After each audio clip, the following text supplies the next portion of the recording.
ആകാശവാണി.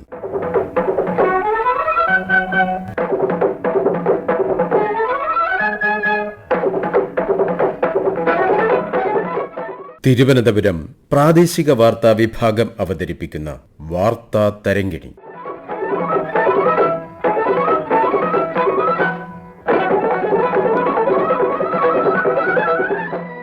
ലോക മാതൃദിനത്തിൽ അമ്മ എന്ന ദിവ്യത്വം.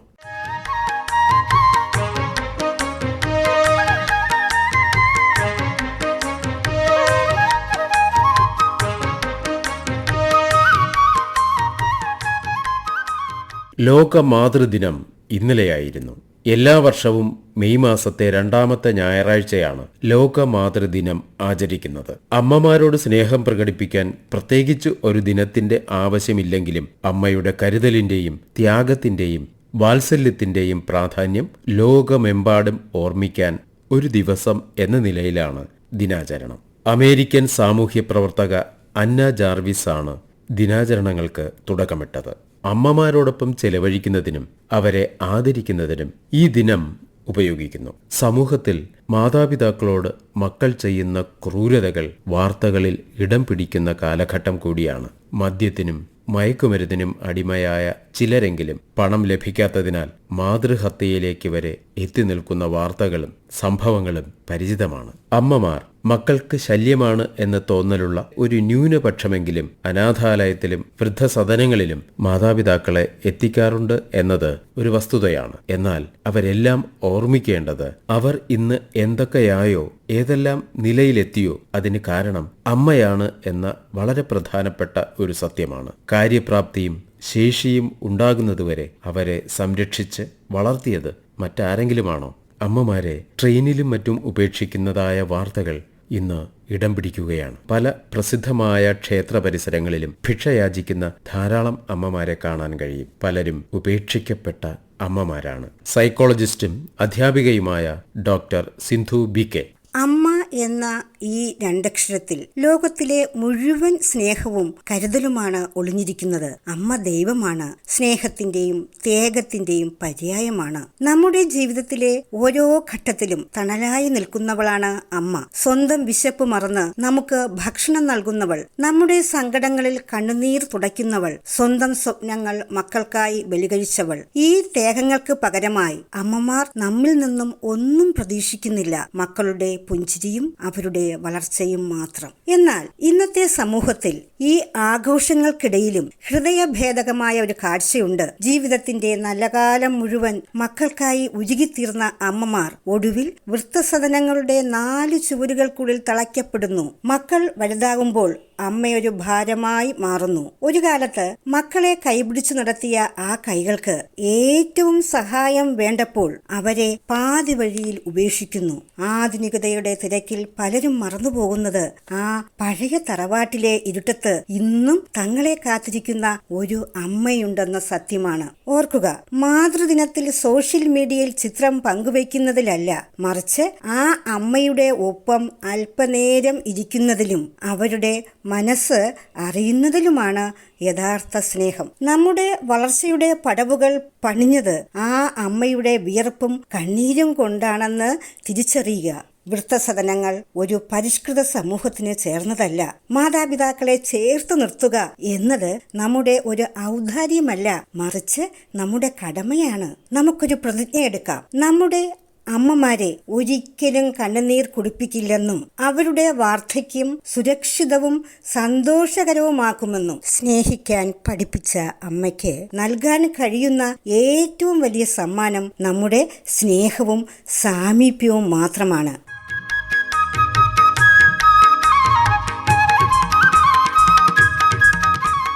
അമ്മയെ കഥാപാത്രമാക്കിക്കൊണ്ട് ലോക സാഹിത്യത്തിലും മറ്റെല്ലാ ഭാഷകളിലും കഥകളും നോവലുകളും കവിതകളുമെല്ലാം പ്രസിദ്ധീകൃതമായിട്ടുണ്ട്. മലയാള സാഹിത്യത്തിലെ മാതൃത്വ ആവിഷ്കാരങ്ങളെക്കുറിച്ച് അധ്യാപകനും നിരൂപകനുമായ ഡോക്ടർ കെ ഷിബു. പൂർണ്ണമായി നിർവചിക്കാനോ വിശേഷിപ്പിക്കാനോ ആകാത്തതും സ്ത്രൈണാവസ്ഥയുടെ ഏറ്റവും ഉദാത്തവുമായ ഭാവവിശേഷമാണ് മാതൃത്വം. അമ്മ ദൈവങ്ങളുടെ നാടാണ് നമ്മുടെ കേരളം. മാതൃത്വത്തിൻ്റെ മഹനീയതയെ ദേവത്വത്തിനു തുല്യം പരിഗണിക്കുന്ന സാംസ്കാരിക വിനിമയങ്ങൾ നമ്മുടെ ദേശത്ത് നിരവധി ഉണ്ടായിട്ടുണ്ട്. മാതൃത്വത്തിൻ്റെ ഉദാത്തവും ഉദാരവുമായ തലങ്ങളെ ആവിഷ്കരിക്കുമ്പോൾ സ്വാഭാവികമായും ആ ആവിഷ്കരണവും അതിൻ്റെ ഭാഷയും മാധ്യമവും കാൽപ്പനികമാകാതെ തരമില്ല. മൃദുല വികാരങ്ങളെയും അവയുടെ ആവിഷ്കരണങ്ങളെയും കാൽപ്പനികമായ ക്ലീഷകളായി കാണുന്ന വർത്തമാനകാല സാംസ്കാരിക അന്തരീക്ഷത്തിൽ മാതൃഭാവങ്ങളെ ഉദാത്തവൽക്കരിച്ചുകൊണ്ടുള്ള സാംസ്കാരിക നിർമ്മിതികളോ സർഗാത്മക ആവിഷ്കാരങ്ങളോ എടുത്തു പറയാൻ തക്ക തരത്തിൽ ഉണ്ടാകുന്നില്ല. മലയാളിയുടെ സാംസ്കാരിക മനസ്സ് പല പ്രകാരത്തിൽ മാതൃത്വഭാവത്തെ സർഗാത്മകമായി ആവിഷ്കരിച്ചു. കവിതയിലും കഥയിലും നോവലിലും നാടകത്തിലും സിനിമയിലുമെല്ലാം മാതൃഭാവങ്ങളുടെ വൈവിധ്യവിധാനങ്ങൾ നമ്മുടെ കലാകാരന്മാർ കാട്ടിത്തരുന്നു. നാടൻ പാട്ടുകളിൽ തുടങ്ങുന്ന മലയാള സാഹിത്യത്തിൻ്റെ പാരമ്പര്യത്തിൽ തന്നെ നമുക്ക് മാതൃത്വാവിഷ്കാരങ്ങൾ ധാരാളം കണ്ടെത്താനാകും. തെക്കൻ പാട്ടായ ഇരിവിക്കുട്ടിപ്പിള്ള പോരിലും വടക്കൻ പാട്ടായ കടാങ്കോട്ടുമാക്കത്തിലുമെല്ലാം മാതൃസ്നേഹം വാമൊഴിച്ചന്തങ്ങളായി നിറയുന്നു. രാമായണത്തിലെ കൈകേയിയും സുമിത്രയും മഹാഭാരതത്തിലെ ഗാന്ധാരിയും കുന്തിയുമെല്ലാം മാതൃഭാവങ്ങളുടെ വിഭിന്ന വിശേഷങ്ങളായി മലയാള സാഹിത്യങ്ങളിൽ കടന്നുവരുന്നുണ്ട്. ചെറുശ്ശേരിയുടെ കൃഷ്ണഗാഥയിലെ യശോദ വാത്സല്യമൂർത്തിയായ മലയാളി അമ്മയായി നമ്മുടെ കാവ്യാനുഭവങ്ങളിൽ നിറയുന്നു. നാമിങ് അറിയുവതൽപ്പം എല്ലാം ഓമനെ ദൈവസങ്കല്പം എന്ന് കുഞ്ഞിനോട് പറയുന്ന ആശാൻ കവിതയിലെ അമ്മയിൽ അറിവിൻ്റെ മാതൃരൂപം കാണാം. അമ്മയും മാതൃഹൃദയവുമെല്ലാം എഴുതിയ ബാലാമണിയമ്മ നമുക്ക് മാതൃത്വത്തിൻ്റെ കവിയാണ്. വാടാക്കരൾ കൊണ്ട കുലമംഗമാരായ വീരമാതാക്കളെയാണ് ചരിത്ര നോവലിസ്റ്റായ CV രാമൻപിള്ള അവതരിപ്പിച്ചിട്ടുള്ളത്. സഹനസ്വരൂപിണികളായ അമ്മമാരുടെ ജീവിതാഖ്യാനങ്ങൾ നമ്മുടെ നോവൽ കഥാസാഹിത്യങ്ങളിൽ നിരവധിയുണ്ട്. മാതൃദുഃഖത്തിൻ്റെ അതിതീക്ഷ്ണാവസ്ഥയെ മാമ്പഴത്തിലൂടെ അനുഭവിപ്പിച്ച വൈലോപ്പിള്ളി മലയാളത്തിലെ അമ്മ മനസ്സുകളെ ആ ഒറ്റ കവിത കൊണ്ട് ഇന്നും നോവിപ്പിച്ചുകൊണ്ടേയിരിക്കുന്നു. ഉമ്മുക്കുലുസു മരിച്ചന്ന് രാത്രിയിൽ പെട്ടെന്ന് പെരുമഴ വന്നപ്പോൾ ആ കുഞ്ഞിനെ അടക്കം ചെയ്ത പള്ളിപ്പറമ്പിലെ മണ്ണട്ടിമേൽ അവളുടെ പുള്ളിക്കുട നിവർത്തി വയ്ക്കുന്ന ഉമ്മയെ സൃഷ്ടിച്ച റഫീഖ് അഹമ്മദിൻ്റെ തോരാമഴ ഇന്നും അമ്മ മനസ്സുകളിൽ പെയ്തുകൊണ്ടേയിരിക്കുന്നു. പെറ്റ വയറ്റിനെ വഞ്ചിക്കുന്നവളെന്ന് കരുതി പൊട്ടപ്പൂതത്തെ ശപിക്കാനൊരുങ്ങുന്ന അമ്മയുടെയും പ്രസവിക്കാനുള്ള ഭാഗ്യമില്ലാത്തതിനാൽ ഒരു കുഞ്ഞിനെ കട്ടെടുത്തെങ്കിലും ലാളിക്കാൻ മോഹിച്ചുപോയ പൂതത്തിൻ്റെയും മാതൃത്വവിശേഷങ്ങളെ കവിതയായി തോറ്റിയെടുത്ത ഇടശ്ശേരിയുടെ പൂതപ്പാട്ട് വ്യാഖ്യാന സാധ്യതകൾ നിർമ്മിച്ചുകൊണ്ടേയിരിക്കുന്ന മലയാളത്തിലെ മികച്ച അമ്മക്കവിതയാണ്. ദാഹം തീർക്കാൻ മകൻ്റെ ചോര കുടിച്ച കാളിക്ക് അഭിമുഖം നിന്ന് സഹനത്തിൻ്റെയും മാതൃശക്തിയുടെയും കരുത്തു കാട്ടുന്ന മറ്റൊരു അമ്മയെയും കാവിലെ പാട്ടിലൂടെ ഇടശ്ശേരി പരിചയപ്പെടുത്തിയിട്ടുണ്ട്. മാതൃത്വം എന്ന സ്ത്രൈണാവസ്ഥയെ വ്യത്യസ്തമായ ജീവിത സാഹചര്യങ്ങളിൽ നിർത്തി നിർവചിക്കാനുള്ള സഫല ശ്രമങ്ങളാണ് നമ്മുടെ മലയാള സാഹിത്യത്തിൽ കാണാൻ കഴിയുന്നത്. അമ്മ മനസ്സുകൾക്കൊപ്പം നിന്ന് അക്ഷരക്കരുത്തു കാട്ടിയ മലയാള സാഹിത്യം സ്ത്രീ അനുഭവ സാഹിത്യത്തിൻ്റെയും ചുണയും ചന്തവും ഒരുപോലെ വെളിപ്പെടുത്തുന്നവയാണ്.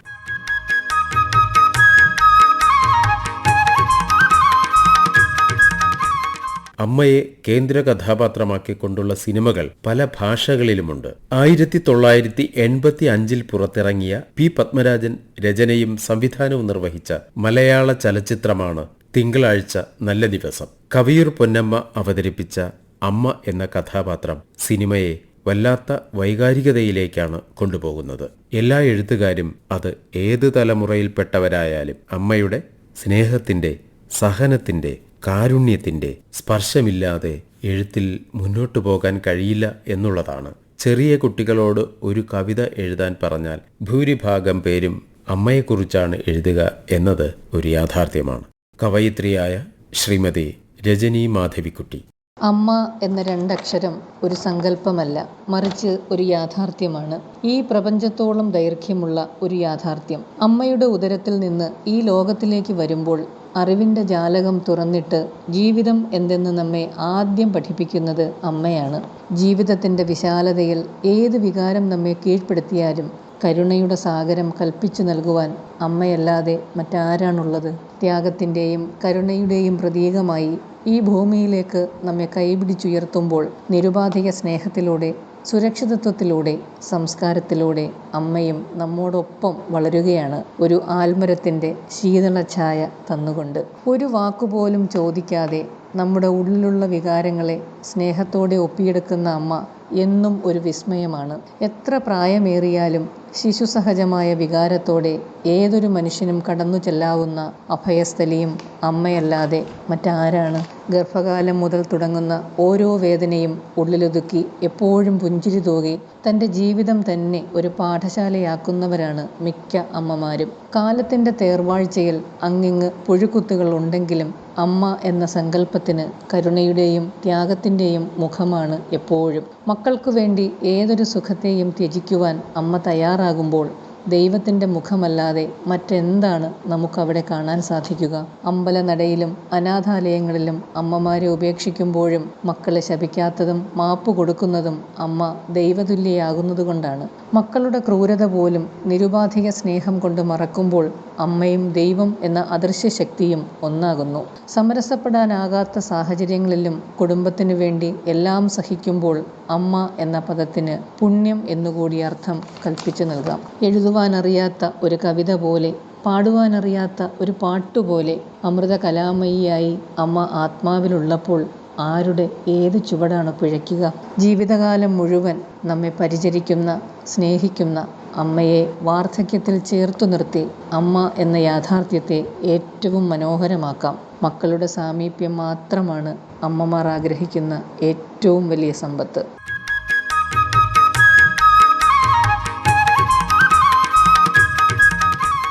കുടുംബമാണ് കുട്ടികളുടെ പ്രഥമ പാഠശാല. കുടുംബത്തിൽ നിന്ന് പഠിക്കുന്ന പരസ്പര സഹകരണവും പങ്കിടലും മുതിർന്നവരെ ബഹുമാനിക്കുക എന്ന പാഠവുമെല്ലാം ജീവിതത്തിലുടനീളം കുട്ടികളുടെ വ്യക്തിത്വത്തെ രൂപപ്പെടുത്തുന്നതാണ്. വിദ്യാഭ്യാസത്തിലൂടെ അറിവ് നേടുമ്പോൾ കുടുംബങ്ങളിൽ നിന്നാണ് വിവരം പഠിക്കേണ്ടത്. തിരുവനന്തപുരം കാർമൽ ഹയർ സെക്കൻഡറി സ്കൂളിലെ 7ാം ക്ലാസ് വിദ്യാർത്ഥിനി പാർവണ സുരേഷ്. എൻ്റെ അമ്മ സനു ശിവൻ നേഴ്സാണ്. കുറച്ചു കാലങ്ങളായി അമ്മ അയർലൻഡിലാണ് ജോലി ചെയ്യുന്നത്. ഞാൻ എല്ലാ ദിവസവും അമ്മയോട് ഫോണിൽ സംസാരിക്കും. അവിടുത്തെ കാഴ്ചകളെല്ലാം അമ്മ എനിക്ക് കാട്ടിത്തരും. സ്കൂളിലെ കാര്യങ്ങളൊക്കെ ഞാൻ അപ്പോഴാണ് അമ്മയോട് പറയാറ്. വർഷത്തിൽ ഒരു പ്രാവശ്യം മാത്രമാണ് അമ്മ നാട്ടിൽ വരുന്നത്. ഒരുപാട് സമ്മാനങ്ങൾ, ഉടുപ്പും ചോക്ലേറ്റും എല്ലാം അമ്മ കൊണ്ടുവരും. അമ്മ വന്നു കഴിഞ്ഞാൽ ഞാനും അച്ഛനും അമ്മയും കൂടി യാത്ര പോകും. കോട്ടയത്ത് ഉഴവൂരിലെ അമ്മയുടെ വീട്ടിലും ബന്ധുക്കളുടെ വീട്ടിലും കണ്ണൂർ അച്ഛൻ്റെ വീട്ടിലും ഒക്കെ ഞങ്ങൾ പോകും. കുറെ സ്ഥലങ്ങൾ കാണാൻ പോകും. ഒരു മാസം കഴിയുന്നത് അറിയത്തേയില്ല. ഞങ്ങൾ ഷോപ്പിങ്ങിനും സിനിമയ്ക്കും എല്ലാം പോകും. അമ്മ എനിക്ക് ഇഷ്ടമുള്ളതെല്ലാം വാങ്ങിത്തരും. രാത്രി പുറത്ത് ഹോട്ടലിൽ ഒക്കെ പോയി ഭക്ഷണം കഴിക്കും. വീട്ടിൽ കുറെ ഭക്ഷണം ഉണ്ടാക്കും. അമ്മ എത്തിയാൽ സമയം പോകുന്നത് അറിയത്തേയില്ല. എന്നെ പുതിയ പാട്ടുകൾ പഠിപ്പിച്ച് പാടി റെക്കോർഡ് ചെയ്യിപ്പിക്കും. ഞാൻ വലിയ പാട്ടുകാരിയാകണമെന്നാണ് അമ്മയുടെ ആഗ്രഹം. എൻ്റെ കൂട്ടുകാരോടൊക്കെ ഞാൻ അമ്മയെക്കുറിച്ച് പറഞ്ഞിട്ടുണ്ട്. ഞാൻ നല്ല രീതിയിൽ പഠിച്ച് മിടുക്കിയായി വളരണം എന്നാണ് അമ്മ ആഗ്രഹിക്കുന്നത്. അതിനുവേണ്ടി ഇത്രയും ദൂരെ പോയി ജോലി ചെയ്യുന്നത് അമ്മയാണ് എൻ്റെ റോൾ മോഡൽ. ഈ വെള്ളിയാഴ്ച രാവിലെ അമ്മ വരും. അമ്മയുടെ കൂടെ ഒരു മാസം അടിച്ചു പൊളിക്കാൻ ഞാൻ കാത്തിരിക്കുകയാണ്. ലോകമെമ്പാടുമുള്ള സ്നേഹത്തിന്റെയും സഹനത്തിന്റെയും പ്രതീകമാണ് അമ്മ. അമ്മയെക്കുറിച്ചുള്ള ധാരാളം ഗാനങ്ങളും കവിതകളും ചലച്ചിത്ര ഗാനങ്ങൾ ഉൾപ്പെടെ നമ്മുടെ ഉള്ളിലൂടെ കടന്നുപോകുന്നുണ്ടാകും. അപ്പോഴെല്ലാം അമ്മ എന്ന അദ്ഭുത പ്രതിഭാസവും നമ്മുടെ ഉള്ളിലെത്തും. ഒരു സാന്ത്വനമായി, സംഗീതമായി, കരുതലായി, സ്നേഹമായി എപ്പോഴും എല്ലാവരുടെയും മനസ്സിൽ ഉണ്ടാകും.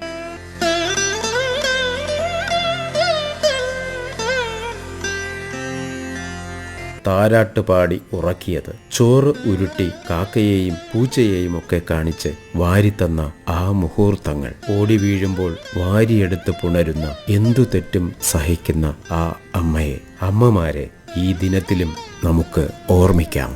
ഈ ദിനത്തിൽ മാത്രമല്ല, എന്നും ഓരോരുത്തരുടെയും ജീവിതത്തിൽ ഏറ്റവും സ്വാധീനിച്ച അമ്മ എന്ന ദിവ്യത്വത്തെ.